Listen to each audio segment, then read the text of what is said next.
शेषन की सैया पे सोवे। शंकर जी ने बहुत जिद की, मैया नहीं मानी।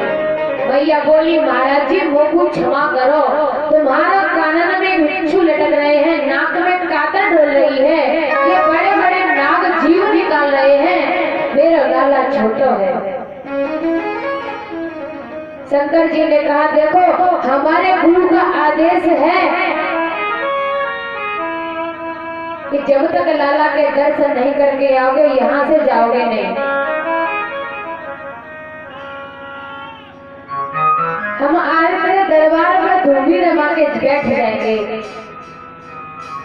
और उठकर नहीं जाएंगे।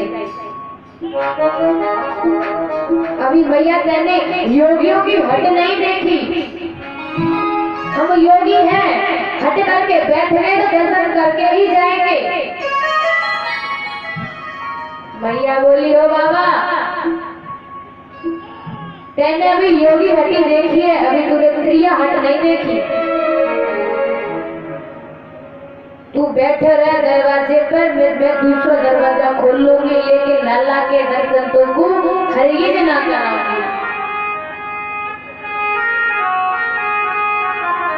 मैं बाबे से निकल जाऊंगी लेकिन इधर दरवाजे से लेकर ही नहीं आऊंगी। तू जितना बैठ जावे दिन रात धूमी लगा के बैठ जा, मैं अपने लाला को तेरे सामने हरगिज ना लाऊंगा। शंकर जी बोले बड़ी हटी है मैया तू। तो मैया हम तो चल ले जा रहे हैं तेरे दरबार से। मैया बोली हम तो बिल्कुल नहीं कहेंगे, तुम चले जाओ, खूब भोजन करो, खूब सोओ, खाओ पियो मस्त रहो, जो भी सामग्री चाहिए सब ले लियो, लेकिन लाला के दर्शन नहीं करूंगी बाबा। शिव जी बोले मैया तेरी इच्छा, हम तो दर्शन करने आए थे, अब तू गोविंद के दर्शन नहीं कराती हो तो क्या करूं।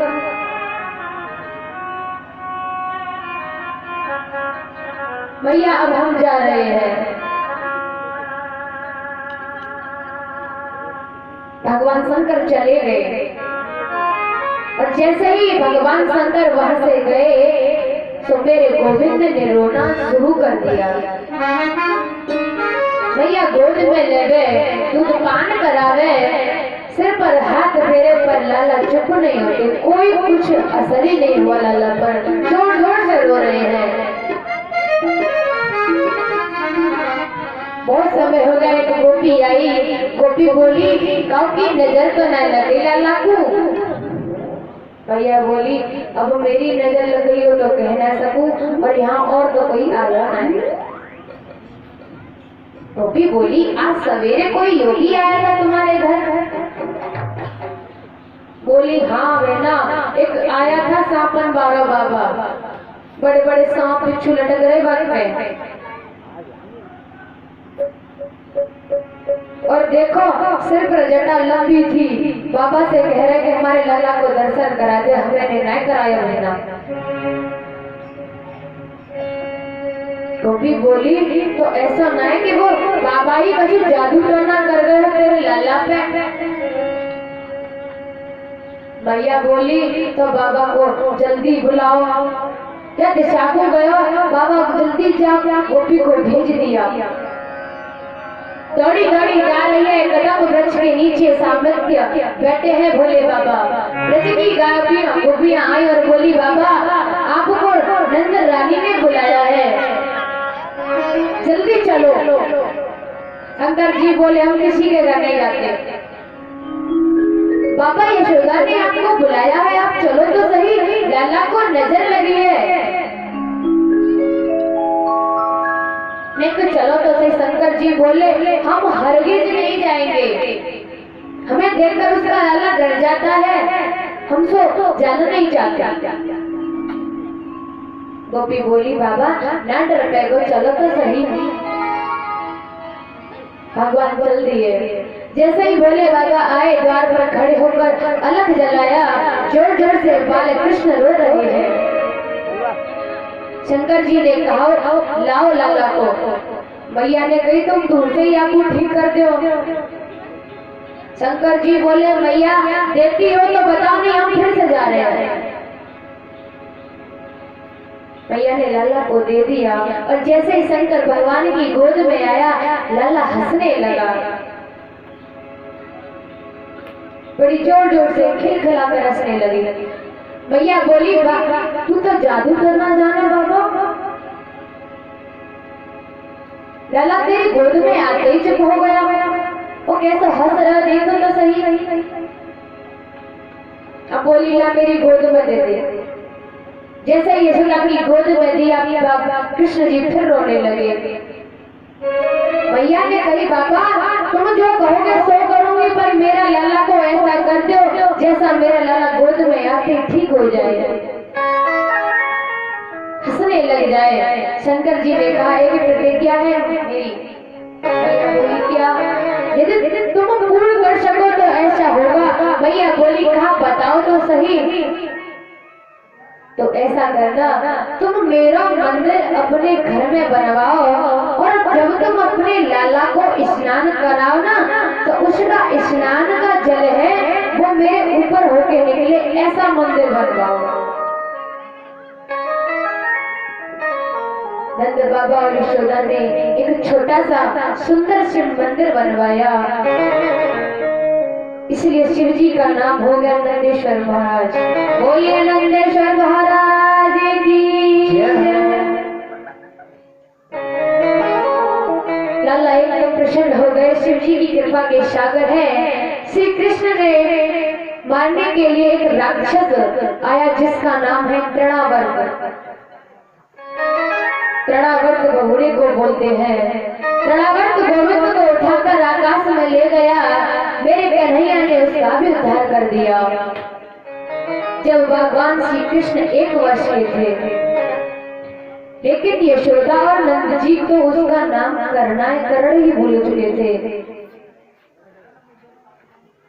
इसलिए श्री वसुदेव ने अपने कुल के आचार्य गर्गाचार्य से कहा कि हमारे घर में पधारना, हमारे बच्चों का नामकरण करवाना है। गर्गाचार्य जी गोकुल में आए। नंद बाबा ने गर्गाचार्य जी का बहुत सत्कार किया, स्वागत किया।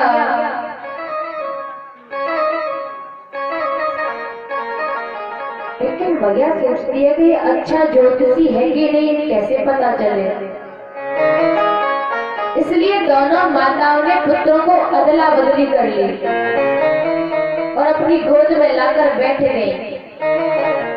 सुखदेव जी कहते हैं, राजा परीक्षित रोहिणी की गोद में बैठे हुए श्री कृष्ण को संत गर्गाचार्य ने जैसे ही देखा, देखते रह गए। उनकी वही के वही समाधि लग गई। गर्गाचार्य ने गोविंद को देखा, न पलक झपकते हैं, न सांस लेते हैं, न कुछ, मुंह खुला के खुला, श्वास बंद हो गए और आंख खुली की खुली रह गई। अब दोनों माताएं गर्गाचार्य जी के चेहरे की तरफ देखती हैं। रोहिणी मैया बोली, काबल बाबा है। यशोदा मैया बोली, का पतो भेना का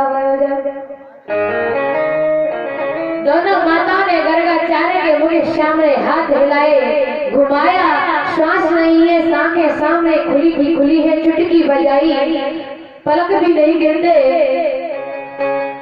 यशोदा बोली, का भैया बाबा जी है। रोहिणी बोली, मुझे तो ऐसा लगे है ना ये बाबा पधार गए होगा। यशोदा ने झकझोरा और बोला, महाराज जी पधार गए कि हैं अभी? अरे पधारना ही था तो बाहर जाके ही पधार देते, हमारे घर में आके क्यों पधारे आप? लोग क्या कहेंगे, संत जी यशोदा के घर में गए और जाते जाते पधार गए। माताओं ने झकझोरा बड़े जोर से, तो गर्गाचार्य की समाधि टूट गई और बोले, क्या हुआ? भैया बोली, बाबा तुम ठीक ठाक तो हो? गर्गाचार्य जी बोले, हमें क्या हुआ था? अरे बाबा तुम्हारा मुंह खुलो लो खुलो, आंखें खुली की खुली, श्वास बंद। हम तो यही जाने के बाबा पधार गए था, जाने कहा है बाबा तुम्हें।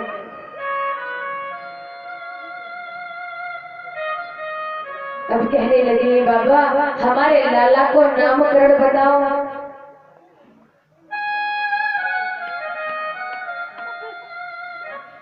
गर्गाचार्य जी कहने लगे माता तुम्हारी गोद में जो पुत्र बैठा है ना वो तुम्हारा नहीं है, ये तो साक्षात रोहिणी का पुत्र है। भैया ने तुरंत अंगूठी डाल कर गर्गाचार्य को दे दी और चरणों में प्रणाम करके कहने लगी कि बाबा आप साक्षात अब तुम मेरे लाला का नामकरण करवा सकते हो, सच्चे योगी ज्योतिषी हो। बोली रोहिणी का पुत्र है, इसका नाम राम है, लेकिन बल की अधिकता के कारण इनको बलराम कहा जाएगा। हलदर इनका नाम होगा, दाऊ दयाल इनका नाम होगा। रोहिणी माता आपकी गोद में जो बालक बैठा है ना ये कौन है? इनका पहले शुक्ल वर्ग था, फिर इनका रक्त वर्ण हुआ माता, फिर पीत हुआ और अभी इनका कृष्ण वर्ण हो गया के नाते इनका नाम कृष्ण रखता हूँ। काला है ना थोड़ा, सावला है, ये सावला नहीं है जिसका उजियारा है। माता ये कभी वसुदेव का पुत्र भी बन चुका है, इसलिए इनका नाम वासुदेव भी होगा, मधुसूदन होगा, मुरलीधर होगा, गोविंद होगा, माधव होगा। मैं इनके कितने नाम बताऊं माता, ये अनन्य नाम राशि है। इनके नामों का वर्णन कौन कर सकता है? ये विद्वान है, जगत का उजियाला, ये साक्षात नारायण है, गुणों से इसमें विद्वान है। मैया बोली है महात्मा जी दक्षिणा यदि कम है तो ज्यादा दे दूं, पर जो इतुत की बात है तो करो मत, सीधा नाम बताओ हमारे लाला को नाम कहा है। कभी तुम भगवान बताओ, कभी नारायण बताओ, कभी कुछ बताओ, सीधे चुने बोले मेरे लाला पराक्रमी कितना बनेगो। संत गर्गाचार्य ने कहा माँ तुम्हारा भाव को प्रणाम करता हूँ, तुम्हारे भाव को वंदन करता हूँ मैं। भैया ने बहुत सुवर दिया और गर्गाचार्य को जो भक्ति अनुष्ठान दिन से चल रहा था आज पूर्ण होगा। आशीर्वाद देकर गर्गाचार्य जी चले गए।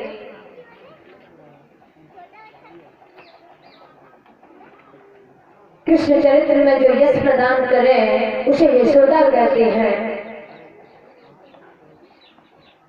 एक और बात यहाँ पर आती है, राधा रानी की माता का नाम क्या था? उनका नाम कीर्ति, कृष्ण का नाम था यशोदा। यदि आप व्याकरण में शाव से लगाओ तो शाब्दिक अर्थ कुछ और ही बनता है। कीर्ति ददात इत कीर्तिदा, यशम ददात इत यशोदा। जो कीर्ति दे वो कीर्तिदा और यश देवे वो यशोदा। यश माने कीर्त और कीर्त माने यशोदा। मैया जब नृत्य करा रही थी लाला को तो 2.5 वर्ष के कृष्ण थे। अभी ये ब्रज में गोपियां हैं। आज एक गोपी ने गोविंद को देख लिया, उस गोपी का नाम है शत्रुपा। अब देखकर लाला को मोहित हो गई। गोपिया से बोली क्या बात है, क्यों इतनी खुश हो रही है तू? गोपी बोली अरे बहन क्या बताऊं तुझे,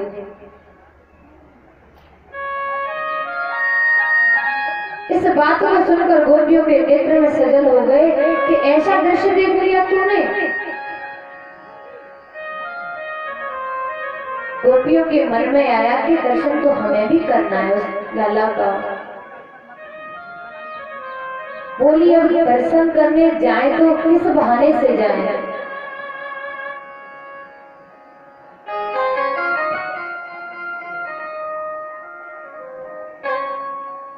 कुछ उड़ाना तो होना चाहिए कृष्ण के दर्शन करने के लिए। उल्हाने के बहाने कृष्ण का दर्शन कैसे हो? सासू जी सवेरे गई शिव मंदिर, शिव जी को जल चढ़ाने। नई नई बउआ होती है, वो 2-2-3-3 साल तक कमरे से नहीं निकलती, घरों से नहीं निकलती। तो सासू जी चली गई, घर में रह गई अकेली बहू। उन्होंने क्या किया कि जितनी भी मटकी थी अपनी घर में सारी फोड़ दी।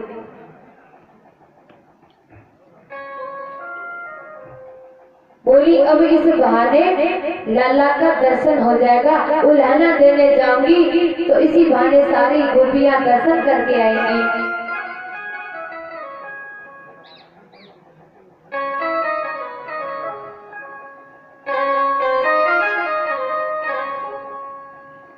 इस उल्हाने के बहाने आज लाला के दर्शन तो हो जाएंगे। इन गोपियों को ताना ये उल्हाना तो बहाना था। ब्रज में जो नई बहू को साल 2 साल पर्दे में रहना था, इसी बहाने वो जाना चाहती है कृष्ण के गोविंद के दर्शन करने। माता यशोदा अपने घर में पूजा कर रही थी। खिड़की से देखा ये कौन नई नई बहू आ रही है। आज लाला का जन्मदिन तो नहीं है, एकादशी का व्रत भी नहीं और मैंने कोई पूजा भी नहीं रखी, तो ये क्यों आ रही है? वहां तो सैकड़ों गोपी पहुंच गई। किसी ने 2 मटकी फोड़ी, किसी ने 3 फोड़ी, किसी ने 4 फोड़ी। एक गोपी ने तो घर की सारी मटकी फोड़ डाली।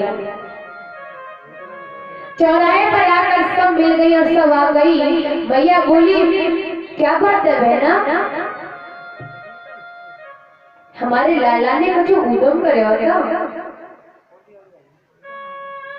गोपी बोली पहले ये बताओ लाला कहाँ है आपका? मैया बोली पल्ला में सोरो दिखे। मैया ने आवाज लगाई तो पल्ला से निकलकर गोविंद आ गए। जैसे ही अपने घर में गोपियों के झंडू को देखा तो कन्हैया ने सोचा आज फिर कोई नाटक है गो दिखे। माता यशोदा के साड़ी के पल्लू को पकड़कर खड़े हो गए। आचार्य सुखदेव जी कहते राजन एक बार तो दर्शन करो इस झांकी का। काले भी जिसके भय से भयभीत होता है वो यशोदा की साड़ी का पल्लू थर-थर कांप रहा है पीछे छुपकर। इस डर से कि शिकायत करेंगी तो माता मुझे डांटेगी, पिटाई होगी। माँ यशोदा ने लाला के सिर पर हाथ रखा, बगल में खड़े हो गए डर के मारे। भैया बोली कहा उधर तो चाय देने आज कन्हैया। गोपिया बोली आपके लाला हमारे घर में ले जाएं और हमारे बछड़ा को खोल दें। भैया बोली तो ये बताओ हमारा लाला बछड़ा को खोल दे तो हम बुरा क्या करें?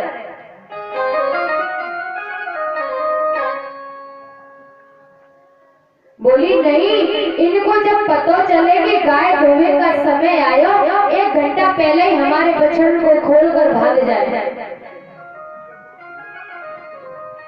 बछड़ा सवरे दूध को पी जावे, एक बूंद भी दूध ना मिले हमें भैया। भैया बोली सुनो यदि ऐसा उदम लाला किया करे तो तुम याकूब ने डांट दिया करो। आंख दिखाओगी तो थोड़ा ये उदम में सुधार लाएगा। बोली यदि हम आंख निकाल कर लाला को डांटे तो हमको देखकर खिलखिलाकर हंस जाए और हमारी फिर इसकी हंसी देखकर हमें फिर क्रोध ना आए भैया, हमारा सबरों गुस्सा ठंडा रह जाए। भैया बोली तो मैं क्या करूं तुम बताओ। गोपी बोली हमारे घर में जाकर चोरी करे। भैया बोली छोटो सा लाला चोरी करना कहा जाने, यदि ऐसी चोरी किया करे तो तुम याकूब ने राजी से माखन दे दिया करो, राजी से माखन दो तो चोरी नहीं करेगा। गोपियां बोली नहीं, जब हम इनको राजी से माखन देवे तो टेढ़ा होए करके बोले वो तो चोरी को ही अच्छा लगे। गोपी राजी को अच्छा नहीं लगे, तब बताओ भैया हम क्या करें। भैया बोली, अरे गोपी तो शर्म नहीं लगे ने को, तू नेक से माखन के लिए मेरे लाला को उल्हाना देने मेरे घर आ गई।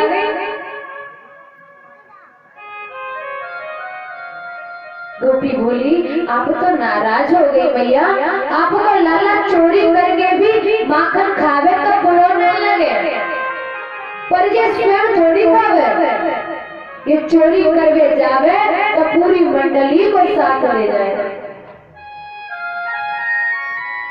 आपको पता है भैया इनकी मंडली का नाम क्या है? मालूम है क्या? बोली नहीं। बाल गोपालाचार्य चोर विद्या प्रचार मंडल, ऊपर बंदर मंडली, नीचे ग्वाल मंडली।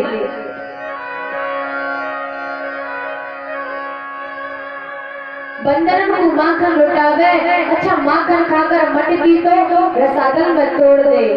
हम इससे बहुत मना करेंगे, मटकी मत फोड़ो लाला।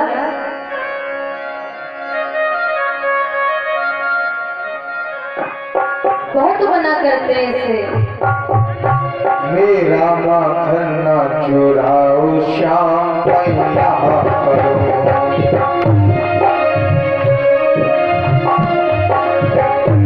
मेरा माखन ना चुराओ श्याम पैया करो,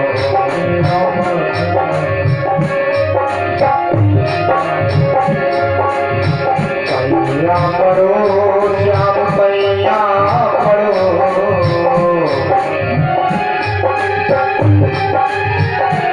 मेरा माखन ना चुराओ श्याम पैया करो, मेरा माखन ना चुराओ श्याम पैया करो। माखन जो चुराया तो चलो कोई बात नहीं, माखन जो चुराया तो चलो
मैया तुम्हें क्या बताऊं मैं, बड़े बड़े प्रयास करते लाला के, पर तुम्हारा लाला नेक ना माने।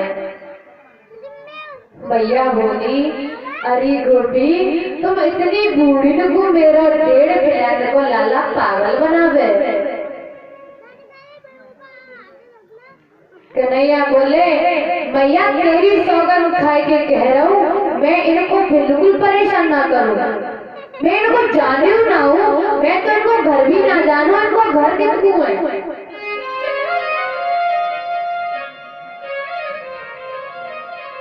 ये गोपी बड़ी चालाक है मैया, तू इनकी बातों में बिल्कुल नहीं आ गया। मैया के अगर सफाई प्रस्तुत करने लगे कन्हैया, मैया ने लाला को कान पकड़ लिया। सुखदेव जी कहते हैं, परीक्षित इस दृश्य को देखना।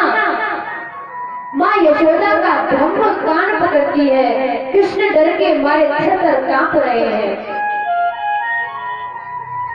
मैया कहने कही, जो जो बड़ा होता जा रहा बिगड़ता जा रहा तू सारा लाला, तो चोरी करने की जरूरत क्या है, तेरे यहाँ लाखों सैकड़ों गाय हैं, तो चोरी करे। कन्हैया बोले, ये गोपी जबरदस्ती मेरे मुंह पे माखन लगा देवे मैया, फिर चोर चोर कहकर मेरी बदनामी करे, तू बोली है कि बातों में जल्दी आ जाए। मैया बोली, आज के बाद तेने उदम किया तो तेरी पिटाई बहुत लगेगी लाला। कन्हैया बोले, ठीक है मैया। जो रमण रहती लेटे नहीं, यमुना पान किए बिना उसका ब्रज में रहने का क्या मतलब। आज खेलते खेलते ब्रह्मांड घाट पर कृष्ण चले गए, मिट्टी के मकान बनाकर खेलने लगे। अभी श्री कृष्ण की उम्र तकरीबन 3.5 वर्ष की है। मिट्टी का मकान बना बनाकर खेलते खेलते एक बड़ा सा डेला मिट्टी का मुंह में धर लिया। कन्हैया ने मिट्टी खा ली। ब्रजवासी बोले, लाला तेरे मुंह पर कहाँ है ये। कन्हैया बोले, अरे मुंह में कहाँ है तेरे। कन्हैया बोले, ब्रजवासी बोले, बलराम भैया जब लाला ने मिट्टी खाई है, आज बलराम दौड़कर मैया से कहने लगे, तू रोज मिट्टी खावे, आज मैया से तेरी पिटाई करवाऊंगा, तू घर चला जा।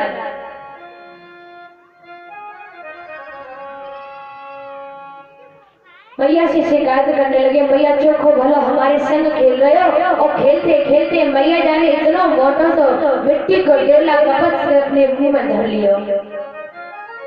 जैसे मैया ने सुनी मेरे लाला ने मिट्टी खाई है, तुरंत भीतर से निकलकर आई और बाल कृष्ण का कान पकड़ लिया और छड़ी दिखा रही है, क्यों लाला तूने मिट्टी खाई,